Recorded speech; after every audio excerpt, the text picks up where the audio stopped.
Kami sa'yo mo. Hello, hello mga idol. Kain tayo mga idol, manananghalian. So kakadating ko lang mga idol.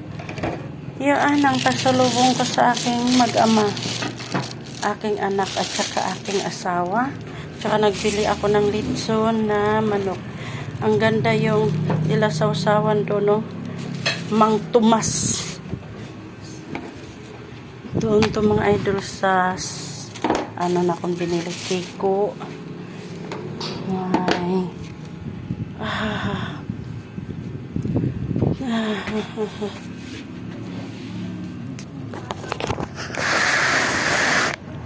Mga idol, so yan na muna natin to. Unboxing. Unboxing daw. I-unboxing talaga. Yan, paborito to kasi ng anak ko.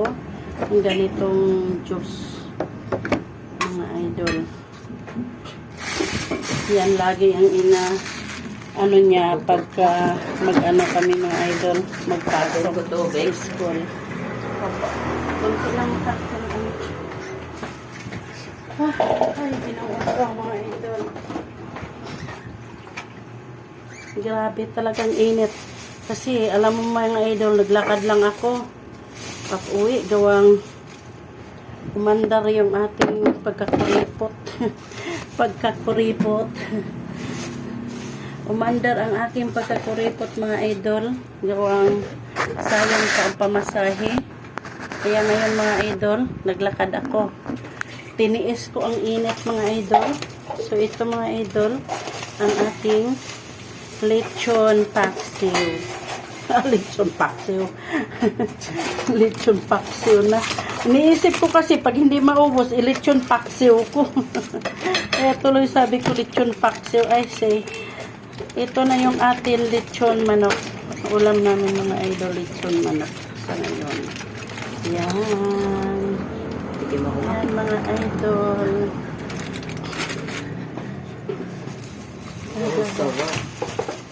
Ay, sa init-init ng ano ko lang mga idol, kakadating ko lang. So, ang mga idol.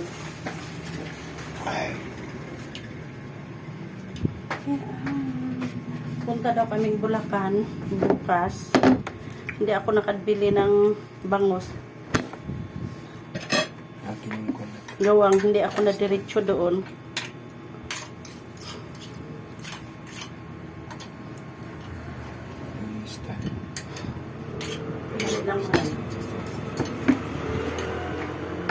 Hindi ako nagdiretso doon. Awang.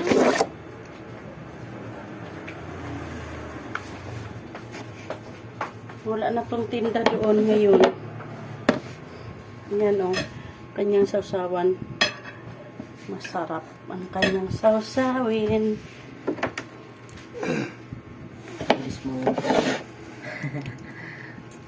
Ang anak ko, paborito to talaga ng anak ko. Kaya ang tawa ng anak ko, sobra kasi gusto niya yan ang ulam namin ngayon. Bye bye mga idol. Update ka namin sa aming update ko kayo sa aming pagkain. Yan ang anak ko. Bye bye.